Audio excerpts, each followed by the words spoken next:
Good, thanks.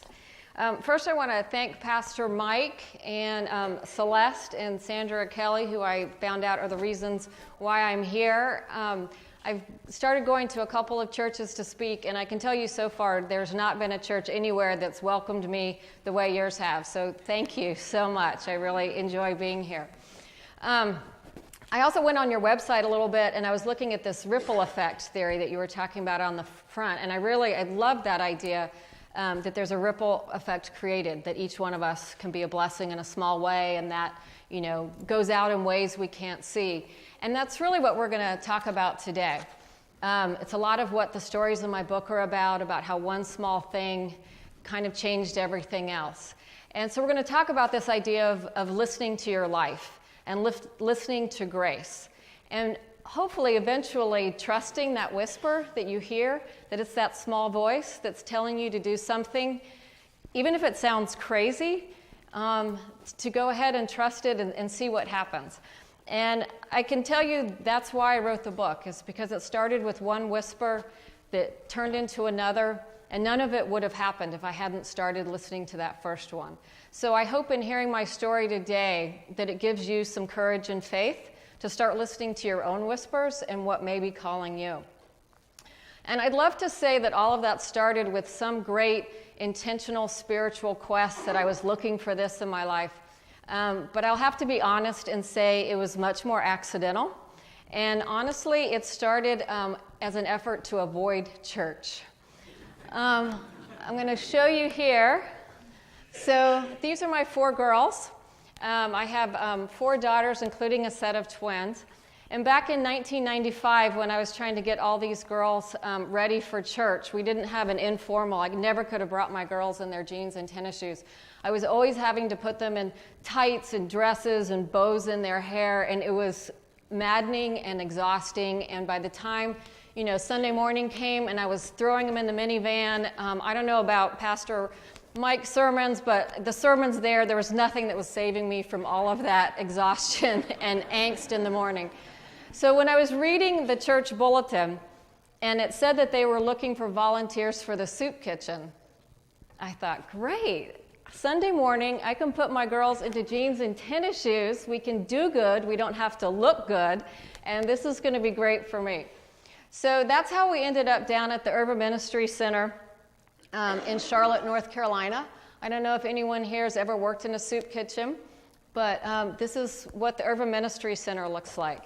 And the first day we showed up, it was on a Sunday morning. Our soup kitchen team was working the 4th Sunday of every month.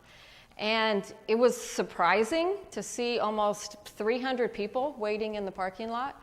By lunchtime, there was probably 600 that we were supposed to be serving lunch for. And if you've ever read the children's book, Stone Soup, it was a little bit like that. You didn't know who you were serving.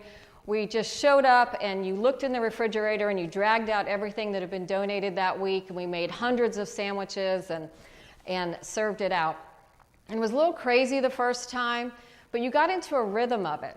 And soon it was our favorite time of the month. My girls would wake up and say, on Sundays and say, "Is it Soup Kitchen Sunday?" I would say, "No, it's regular Sunday." And they'd be like, "Oh, we have to go to church." And so it really became a part of our life and kind of the best part of our month. I think my kids really enjoyed, helping and doing something. And we stayed that way for a long time, not really doing much else than serving soup. There was a 24-inch stainless steel counter at the Urban Ministry Center, and we stood behind it when you served. And I can tell you that's kind of where I wanted to be. It felt very safe back there. There was all these people on the other side of the counter, homeless. You could tell, I wasn't sure what was happening on that side of the counter or why people were homeless. I'd never bothered to learn anybody's name, but I was pretty sure that if I did, it was going to feel overwhelming. And I was pretty sure that it was messy and tragic. There was nothing I could do about it. So I was just going to stay on my side of the counter, and that was going to be enough. I think the other reason I probably didn't want to cross over onto that side of the counter is I had grown up in a home that was a little messy and chaotic. My mother suffered from bipolar illness, And so lots of times our family was in chaos. And so I kind of knew that probably that was a lot of the story with the homeless. And I think that made me really fearful to go over and maybe see what all that was about. And so I stayed on my side of the counter for a good 12 years. And all that changed in 2007 when I read a book called Same Kind of Different as Me. I think this church in one of your classes studied that. I think some of you are familiar with this story. This is Denver Moore in the front, the guy who's kind of glaring at you, looks a little scary. Ron Hall is in the back. And if you haven't read this book, it's a very powerful story about what happens when you do go on to the other side of the counter, when you do meet someone who's different from you. And this book is very powerful about how Ron thought he was going to go over and, pick up this homeless person and change his life. And Denver saved him right back. And I think that was the power of this story, is that we all can learn things from each other in very, very surprising ways. And this book haunted me. When I read it, it's amazing how a book can change your life. And this was a book that really changed my life. Because it haunted me because I knew I didn't have the courage to do what Ron had did and his wife, Debbie. I didn't have the courage to go on the other side and really meet someone and learn their name and learn their story. And they did an amazing thing too. They actually moved Denver into their home. He became part of their family. They ended Denver's homelessness. And so all of that was just surprising to me. And I started hearing a really funny whisper about this book. It was the first time I heard a whisper. And I finished the book, and I couldn't stop thinking about it. And what I was hearing was, invite them to Charlotte. Call them up, email them, invite them to Charlotte. Well, that was kind of crazy. At the time, I was a graphic designer, a mother of 4. I don't know why I kept hearing this, but one day I did. I looked up Ron's information, Googled it. You can find anything on the internet. It's great. And I sent Ron an email. And I said, do you ever speak? A little bit like Pastor Mike coming to me and saying, would you ever come speak at our church? I sent an email to Ron Hall saying, would you ever come speak, maybe an event to raise money for the homeless in Charlotte? And I pressed send. And then I thought, I am crazy. Why would I do that? I don't know. And 20 minutes later, Ron Hall emailed me back. He said, sure, when's your event? So I was kind of caught. So I decided that I would go in and confess to Dale Molnex, the director of the Urban Ministry Center, and tell him what I'd done. And all of a sudden, we had this event. And I thought it was maybe going to be like an Italian supper like you guys had tonight. We were going to maybe have 100 people. Charlotte being Charlotte and people getting excited, kind of like you guys, everyone told their friends. All of a sudden, we had 1,000 people who were coming to this event to hear them talk. And I was in charge, all because I'd listened to some whisper. I could not figure out why I had done this. And I can tell you now, the reason I know is I ended up having a conversation with Denver the day before this 1,000-person crazy event. I ended up taking him down to the Urban Ministry Center. And there were 2 reasons I did that. I think the first reason is because I wanted him to pat us on the back. And I had worked down there for, almost 12 years. I was really proud of this place. I thought we did amazing things. We not only had a soup kitchen, we did mail, we had showers and laundry for the homeless. We had an art program, we had a soccer program. It was really, in my mind, the best you could do for homeless people. And I wanted him to see all that, and I wanted him to be impressed. So when we were raising money the next day, he could say what a good job we were doing, and we would hopefully raise more money at this event. And the other thing I thought he might do is talk to someone who was there, someone who was homeless, and change their life. And I thought, that's going to be great. I'm going to get to witness that. I'm going to get to watch him change someone's life. He said really profound things in the book, something like this. Whether we's all rich or poor, we's all homeless, working our way towards home. And I thought, he's going to say something like that to someone as we're walking through. It's going to be really amazing. Well, so I'm giving him the tour of the Urban Ministry Center, and I'm showing him everything. I'm showing him the soccer and the garden and the art. And it was a wildly, wildly uncomfortable 30 minutes of my life. because as I'm walking Denver more, and you picture that face that you saw a minute ago kind of glaring, it's about what he was doing at me, and that's about what he was doing to everyone that he saw. He was not talking to anyone, he wasn't inspiring anyone, he was just kind of staring at me and staring at them. And I got to the end of this tour and I thought, wow, I have really misjudged this situation. This does not turn out what I thought. And at that point, that is the moment Denver decided to speak. And we were in the bottom of the Urban Ministry Center. There's a small staircase, and we were standing there. And he said, "Can we go upstairs now?" And I said, "Well, there's nothing up there." And he said, "Well, where are the beds?" And I said, "Oh, he wasn't paying attention to my tour when I'm telling him, we're a soup kitchen, we're not a shelter." And he said, "You mean to tell me you do all this good in the day and you lock them out to the bad at night?" And I can tell you, I'd been down there for 12 years. I had served people for 12 years. I had never once asked myself that question. I had never once asked myself what happened at 4:30 when we closed the gates of the Urban Ministry Center, because the truth is I didn't want to know. I didn't want to know what happened to people, because I was pretty sure if I did, then I wasn't going to sleep very well at night. And Denver was staring at me with that face. And he said, "Does that make any sense to you?" And he said, "Are you going to do something about it?"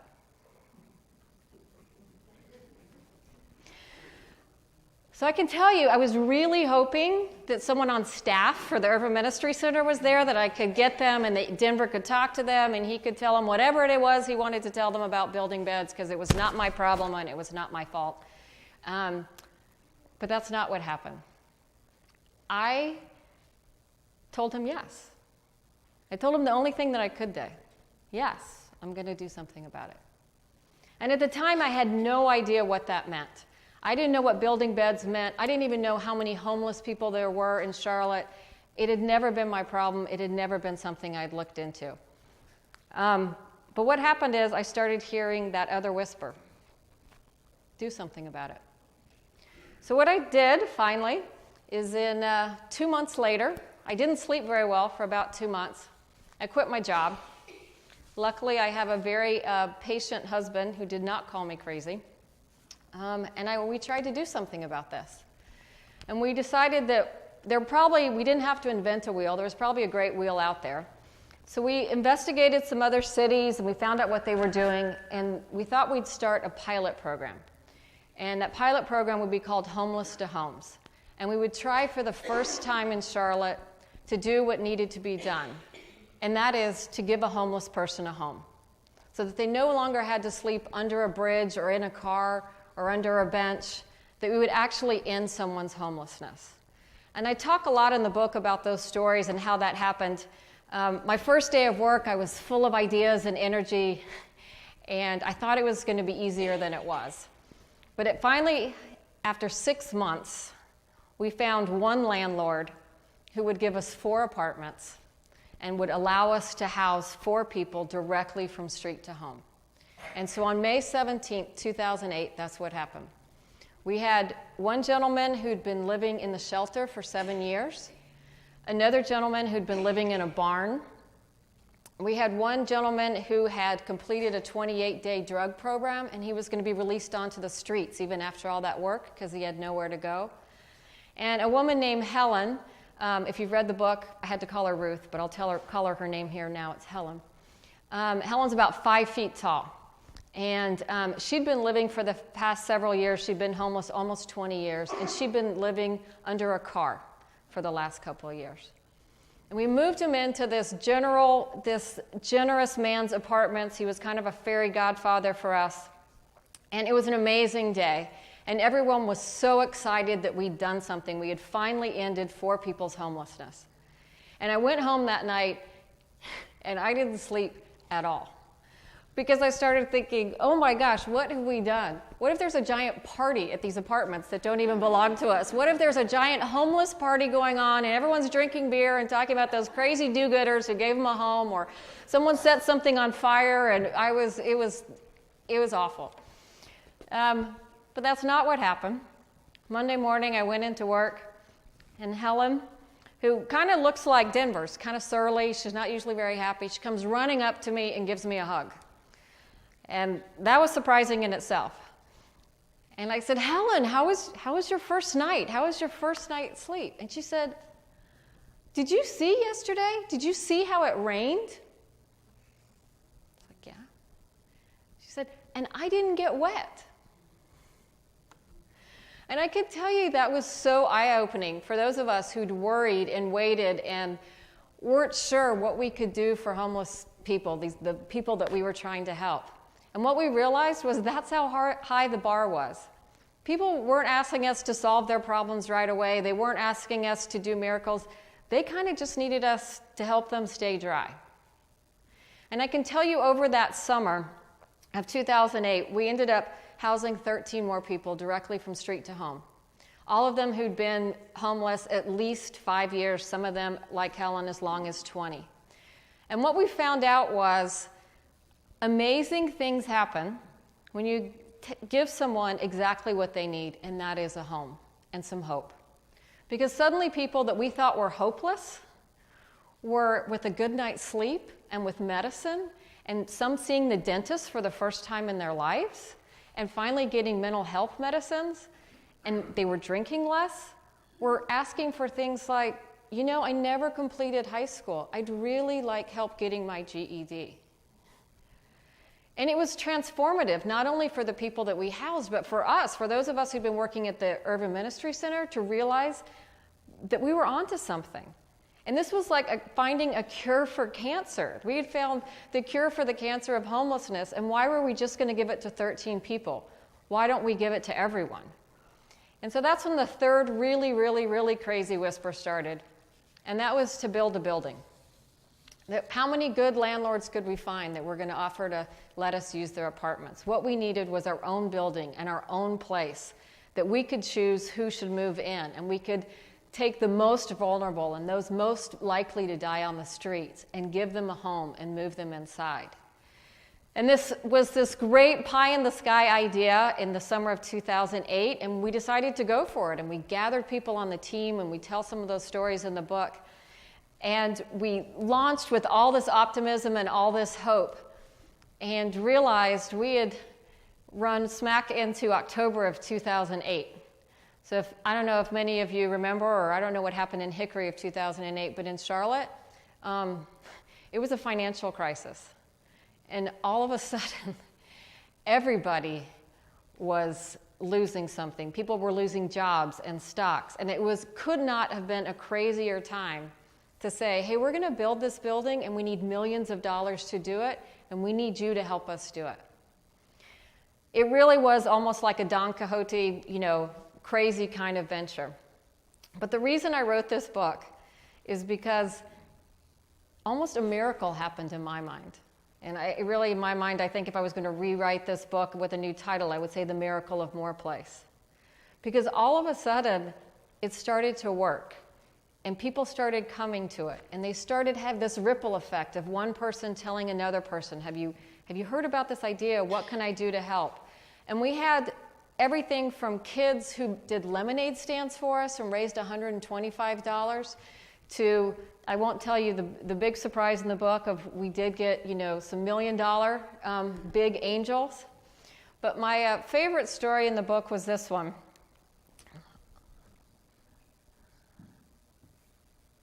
We started having this momentum and this ripple effect. And one day I went to my mailbox at the Urban Ministry Center, and there was a letter, just a pink card, a pink envelope, a Hallmark card. And I open it up, and a $5 and $3 bills come out. And it was just the card with a note that said, may God bless and multiply this small amount. That was it. No idea who sent it.